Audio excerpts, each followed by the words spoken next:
Hello, friends. I want to talk to you today about something that I've mentioned in an earlier Talking Faith Devo, and it's about the subject of holiness.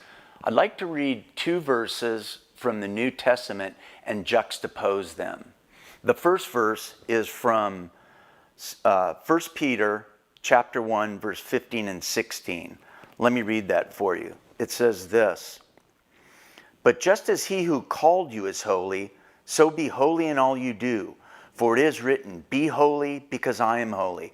So there we have a pretty clear word from God saying, listen, you be holy because I'm holy. And Peter's saying, be holy in all you do.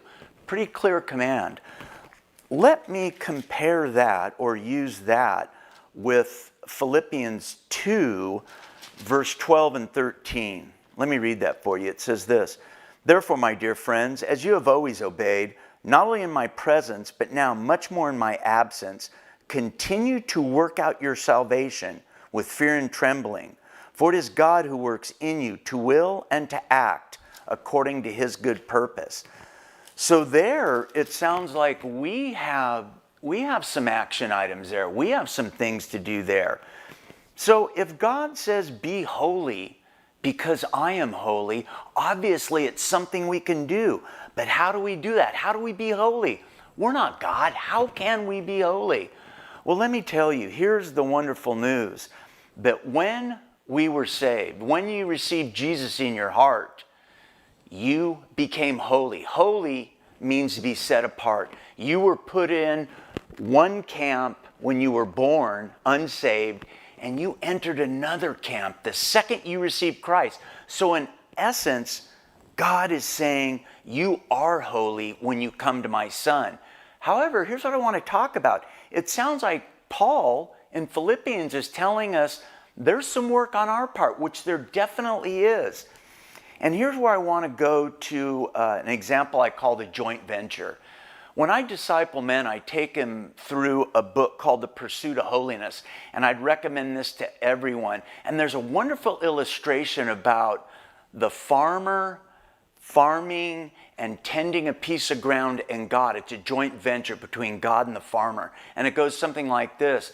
The farmer is required to till the land, plant the seed, take all the rocks, anything bad out of the dirt. But what the farmer can't do is cause the rain to fall on his crop, or the seed to germinate under the ground, or the sun to shine just perfectly. It's a joint venture between God and the farmer. And this is where I want to compare it to us, because there's things that God expects us to do. There's things that he certainly does, but let me tell you this. God will not do what he asks us to do, and we cannot do what only God can do. And again, it's this joint venture or this balance that I think is so useful. And again, this is our part in sanctification or holiness. Holiness and the word sanctification are very close as well. So there's a couple things that I think that are barriers or that stand in our way from living out this holiness or making these right decisions that we should make during our life. It would be analogous to the farmer clearing the field, plowing it, doing everything we can do. And I think one of the main things is our problem is our view of sin is more self-centered than God-centered. It's way more self-centered than God-centered. And let me explain that. We seem to be more concerned with victory, if you will. We always seek victory instead of obedience. And victory is just being successful in something. Obedience, obviously, is being obedient to God. And I think the problem there is this, that when we're looking to overcome a sinful habit, we don't do it because it grieves the heart of God.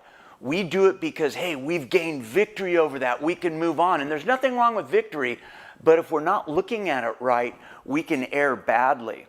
Again, I don't think we care that our sin grieves the heart of God. And again, we don't tolerate sin because we are totally success-oriented. Let me just use a real quick analogy. Theoretically, let's say I'm 10 pounds overweight and I want to lose weight. Well, in 2 weeks, I've lost 10 pounds. Well, it could be because I go on some crash diet, I'm eating what I shouldn't be eating, or taking diet pills or something like that. But I'm victorious because I'm success-oriented, I lost the 10 pounds. But what about if I was obedient to God's command? God says we're to take care of our temple because it is God's home, the temple of God.